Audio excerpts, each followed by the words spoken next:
જય શ્રી કૃષ્ણ। આજે બનાવીશું આપણે દાલ પકવાન। એના માટે આપણે ચણાની દાળ લઈ લઈશું। એને 1 કલાક પહેલા 3 થી 4 પાણી ધોઈને સરસ પલાળી દીધી હતી। હવે આને આપણે કુકરમાં લઈ લઈશું। આમાં થોડુંક આપણે પાણી નાખીશું અને સ્વાદ પ્રમાણે મીઠું નાખી દઈશું, હળદર નાખીશું।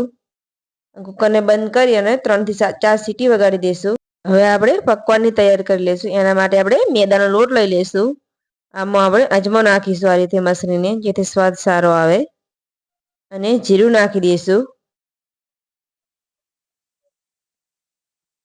હવે સ્વાદ પ્રમાણે આપણે મીઠું નાખી દઈશું અને તેલ રેડીશું મોયન માટે, અને સરસ મિક્સ કરી દઈશું। હવે લોટને આપણે બાંધી દઈશું। થોડું થોડું પાણી નાખતા જઈશું અને લોટને આપણે બાંધતા દઈશું।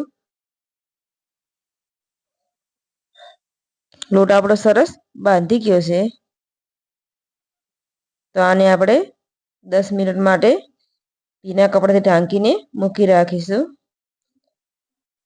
હવે આપણે દાળને ચેક કરીશું। દાળ પણ સરસ બફાઈ ગઈ છે, તો આને આપણે પહેલી થોડી થોડી ભાગી દઈશું। થોડીક આખી રાખીશું, અડધી ભાગી દઈશું। આ રીતે આપણે ભાગી દેવાની।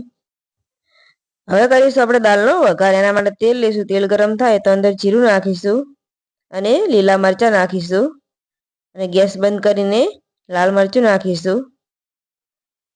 હવે આને આપણે દાળમાં નાખી દઈશું। હવે ધાણા જીરું નાખીશું અને ગરમ મસાલો, આ બધાને સરસ મિક્સ કરી દઈશું અને 5 મિનિટ માટે ગેસ ઉપર રાખીશું। હવે દાળ થઈ ગઈ છે, તો આને સાઈડમાં મૂકી દઈશું। હવે આપણે પકવાન બનાવી દઈશું। પહેલા તો લોટને સરસ મસળી દઈશું। એક નાનો લોયો લઈ લઈશું અને આનો આપણે પકવાન બનાવી દઈશું। એકદમ પતલું બનાવશું। આ રીતે આપણે સરસ વણી દઈશું।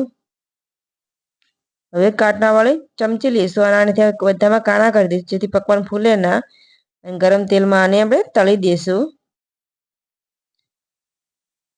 એક બાજુ ચડી જાય તો બીજી બાજુ આને પલટાવી દઈશું, અને આમ કરીને સરસ આપણે ચડવા દઈશું। આ રીતે થોડું ગોલ્ડન થાય તો આને આપણે બહાર નીકાળી દઈશું। આ રીતે બધા પકવાનને આપણે તળી દઈશું। હવે આપણે સર્વ કરીશું। એના માટે 2 પકવાન લઈશું। આને આપણે તોડી દઈશું। ઉપરથી આપણે દાળ નાખીશું। હવે નાખીશું એકદમ ઝીણી સમારેલી ડુંગળી અને ટામેટા।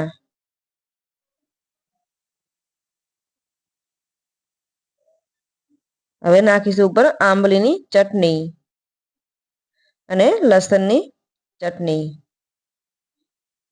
અને ઉપરથી આપણે સેવ નાખીશું।